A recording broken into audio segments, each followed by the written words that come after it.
दरम्यान आमचे प्रतिनिधी राहुल कुलकर्णी यांनी देशमुख कुटुंबियांशी बातचीत केलेली आहे आणि त्यावेळी त्यांच्या भावना जाणून घेताना त्यांनाही अश्रू अनावर आले। याचाच उल्लेख आज सुप्रिया सुळे यांनीही केलेला आहे। आणि जे आरोपी असतील त्यांनी माझ्या वडिलांची हत्या केली किंवा जे त्यांना कोणी मदत करणारी गोष्ट आहे कोणी या सगळ्याचा विचार आपण सगळ्यांनी केला पाहिजे। हा काय आम्ही राजकीय म्हणजे माझं तर म्हणणं आहे राजकारण याच्यात कोणीही आणू नये या मताची मी। हा राजकीय विषयच नाही, हा एक सामाजिक माणुसकीचा विषय आहे। त्याच्यामुळे आपण सगळ्यांनी मिळून आणि मी मीडियाचे मनपूर्वक आभार मानते की तुम्हीही जे सहकार्य सगळ्यांना केलं, राउंड द क्लॉक तुम्ही 24 तास ती स्टोरी फॉलो करता।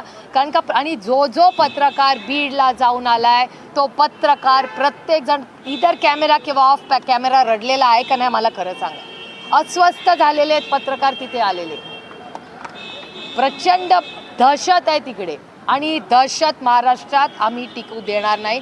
मग कुठल्याही पक्षाची असू दे काय माणुसकी आहे का नाही हो।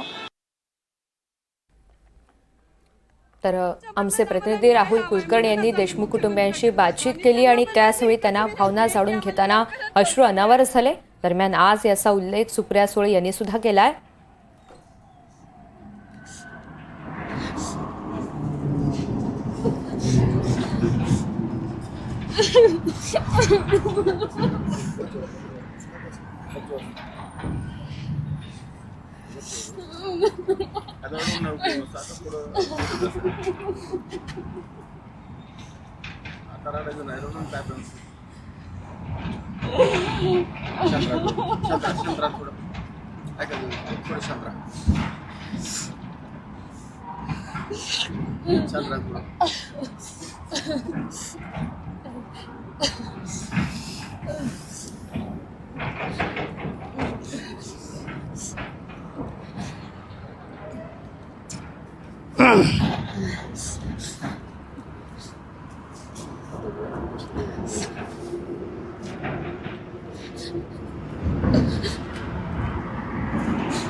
आमची एकच मागणी आहे की आम्हाला न्याय मिळाला पाहिजे। कारण की माझ्या वडिलांची काही चूक नसताना त्यांच्यावर जो अन्याय झालाय त्या अन्यायाविरुद्ध हा आम्ही लढा उठवला आणि यामध्ये आम्हाला न्याय हवा।